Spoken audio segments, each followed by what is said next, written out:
Hey guys, it's Dylan and Rhobby from Team Oversight coming at you with the World Chalice Star Grail deck profile. So without further ado, go ahead, Rhobby. Alright, for obligatory monsters, I played the 3 Venus and Green Giant Ball. This opens up a lot of plays, however you also have your Star Grail monsters in your hand as well. Then I played the 3 little 4s. This is only vanilla World Chalice I played because just this combo is better. There are builds that have like utility with the level 3 and stuff, but I find this to be much more consistent, playing only 3. 3 of the Lee, this card is literally so good. You have multiple ways of sending him. He sends your links to the graveyard, especially more at your hand. He's great. 2 of the Dragon. This could be played at 3, but I like better at 2. He even stops Dragon at the moment until they get hit on the ban list. 3 of the best monster in the deck, in my opinion. This guy being level 5, it does suck, but there's so many ways of getting him out. Your M-Duck, Link monster, Link 1, it gives you an extra normal summon for this. There's many plays with this, and then also this guy has 3 effects. If you don't know, he can pretty much send a monster, your opponent summon the monster from your extra deck, send to the graveyard. Then when you do that, if you distribute summon, you put summon 2 World Chalice monsters from your deck, and then next turn you can banish this to search a World Legacy card. It's 3 cards. Most cards have 3 effects, so it's pretty dang good. Next, that's all for those World Chalice monsters or Star Grail. I played hand traps. I played 2, 1, and 1. I'd love to play this at 2, but I still only own 1. So I'd play 2, 2, and 1, obviously. And there's a few cards that I can cut, but for now, this is what it is. Then I played the 1 Garnet. I played the Brilliant Fusion, the Snow. I found this to be very helpful, at least today, too, at locals. A lot of times when you already have Lee, there's multiple ways of sending Lee or opening Lee, or even Lee can search Lee. Your Brilliant Fusion target can send this instead, too. And this, excuse me, as well as like Firewall Dragon or something on the field to interrupt, it's going to be really clutch. And then the last set card I like to play is the Arsenal Christia. Literally, if you open this card or a way to get into your Venus, that's automatically 4 in the grave. And then sometimes Seraph Knight, the Lee Fairy. There's just many ways of interacting with fairies in the graveyard and special summoning her. So she's really good. Next is the spells. I play the 3 Brilliant Fusions, obviously. It does suck drawing the Garnet, but it happens. And then if these are that dead, you just send them off and then Gritsu. Next is 2 of these. I thought about playing 1, but you need a grind game a lot of times because you use pretty much, during the normal combo, 8 cards, maybe 9 cards from your extra deck, so these are very good to put like Inducts and stuff back, or Arms, Blade Master. 2 Chalice. I like to be able to have some kind of interruption, not just chats in my deck, so I play the Chalice still. For the other one, I was 1 MST, 1 this, 1 this, 1 this, 1 this, and 1 this. Again, take their monster link with it, good card. I was playing 3 of this, and then I realized a lot of times that I would have this card and it'd be irrelevant, or I would activate it and get cherried. It wasn't that good, so I put down to 1. I still want the option to have it, but I don't want it to be like my only play to bring out Venus. Because a lot of times, normal summon your even a Shine Ball, going into Imduck, normal summoning another monster, by that, linking that away for Arum, that's just better. If you normal summon your Shine Ball, use this, tribute it, whether it gets Ashed or whether it's not, typically your other Arum play was just better than the Venus, so this just might even come out completely. And then Foolish Burial, because I can send the Dragon, the Fairy Tale Snow, and the Lee, which is really good. Next for the traps, I play 2 Strike and 1 Warning. I have a 3rd Strike, but I side it. Typically, this deck wants to go first. However, with heavy in a combo-based deck, you need to have so many monsters in your hand, or a certain amount to make plays.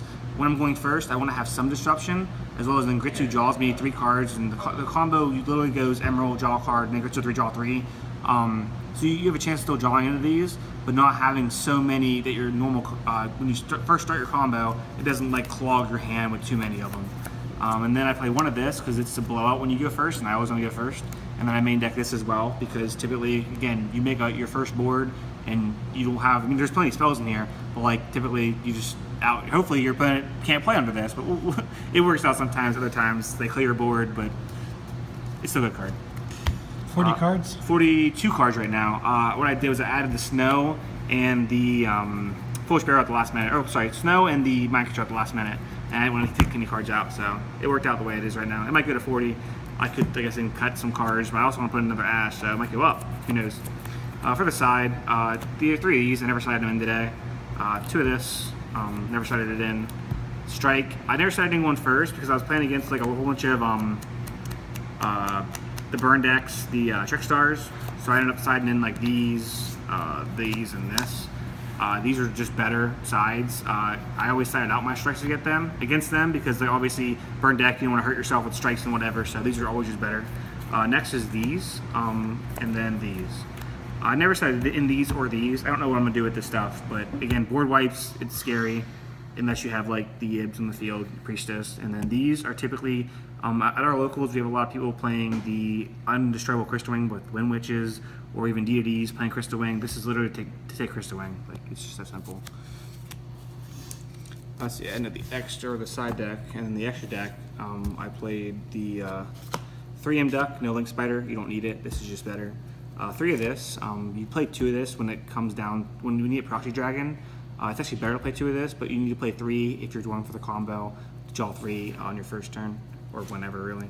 2 Arm. I wish I could play 3 of this, but it works out better. It works better at 2. It saves space in your extra deck, and then obviously I actually summoned this 4 times in my last round. I kept on World Legacy Heart back to my hand, or back to the extra deck, so it works out. Then Gritsu, you only need 1 of this. Some people are playing 2. It's a spot removal card. It's like the best, almost the best card in your extra deck. And then obviously this is the card that makes you draw 3. But the reason you only need 1 is because you just bring them back off of this. You don't, after you draw 3, if you lose your hand advantage like that and have to draw 3 more, or however that works, or however many you can draw off this, it's not worth it. Like, you'd be losing at that point. 2 Firewall Dragon, because you can summon 2, and typically when you make your Ningirzu play, this is just free because you have many other links on the field. Top Logic, I didn't summon him all today, but the first tournament I had with him, this guy was just clutch. He beat over Masterpiece and then burned him for 29.50. It's crazy. And then the 2 ranks, obviously, I mean, this would be number 41, but now since I've played this so much, like, you know, get Trick Stars and everything, this card is so clutch. And this is just for the combo to put the Shine Balls back, and then obviously the Gem Knight to play Brilliant Fusion because you need it. Yeah. Thanks to the deck profile, do you mind showing us the combo for the 3 cards to draw the 3 cards? Sure. Typically, there's a more efficient way of doing it, but I'll do it in the way that I just think about it in my head. Typically, with Proxy Dragon, you only need this, I believe, but in this case, we're going to go with these, or even a Lee. Again, this isn't the efficient way; it's just the way you do it. So it's a 2-card combo, or a 3? It can be a 2. Again, I'm not showing an efficient way. I'm just showing like what you have to summon to be able to do it. Okay. And it's gonna be really awkward doing this backwards. So if Dylan wants, if you come over to my right or something, I can do it. You can just do it the normal way, like you're okay. playing. So just summon Venus. I should have got these Shine Balls out. You bring out 3 Shine Ball. You link away for the Imduck up here, and then you link this away for the Ib, and then what happens, you activate this, special summon the Leaf from your hand, and then he activates, starts you level 5. Okay. The cool part about this whole combo, like there's many ways of actually doing it. Like if you open this, if you open like a bunch of World Chalices or whatever, if you're playing like the the vanilla build with a bunch of vanillas, and then what happens, you link this away. Oops, sorry. You link these 2 away for the arm, and then you can activate this, special summon this from your hand. It doesn't really matter where, but I'll put them over here. And then what happens is you link this away to summon the Imduck, and then you extra normal summon, tribute this to summon this. Then you actually Blade Master, tribute the World Chalice, World Legacy, to special summon Ib back here. And then what happens, you activate this to special summon 2 level 4s from your deck. This combo at the moment, again, isn't the most efficient just because you don't have Proxy Dragon, and what happens is a Shine Ball gets left in your deck. So you summon 2 of these. See, this actually matters. Where Whitney goes here? I apologize. Go into the Emerald here, and then activate to put back the 3 Shine Ball. Draw an obligatory card, even the Shine Ball. We'll just say, in this case, we'll draw Shine Ball. Pay 5, special summon this. Link these 2 away for another Ib. Pay 5, special summon this. Link these 2 yeah, away for another Ib. So it looks like I won't be leaving a Shine Ball on my deck in this combo. Sometimes you do. Pay another 5. Link this away. For the, it seems really weird to do this, but you have to have 2 plus link monsters that equal 3 to summon the Ningritsu. So with these, you have, they're all pointing the way they are. You use these 2, the middle one, and then any other one, which obviously in this case is Induck. Summon Ningritsu. Now what happens is it's pointing to 3 cards, so you just draw 3 cards. Okay. And then after this combo, you literally have the free Firewall Dragon by using these to summon Firewall. And then obviously the cool part about this is if you drew more Stargirl monsters off him, and plus you have the dragon in your hand if you had them, you can bring out a bunch more monsters. In this case, I mean, even without my draws, I've activated my dragon. This is what, again, you just keep on continuing, and then you can use the card I don't have, which I just pulled it today. You can use this and this to go into him. And what that does is that allows you're mutually linked to 3 cards now.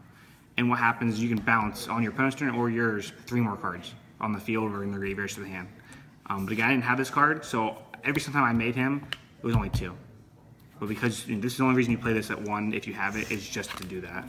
Yeah, it's a cheap card too, so it's probably worth getting. Yes.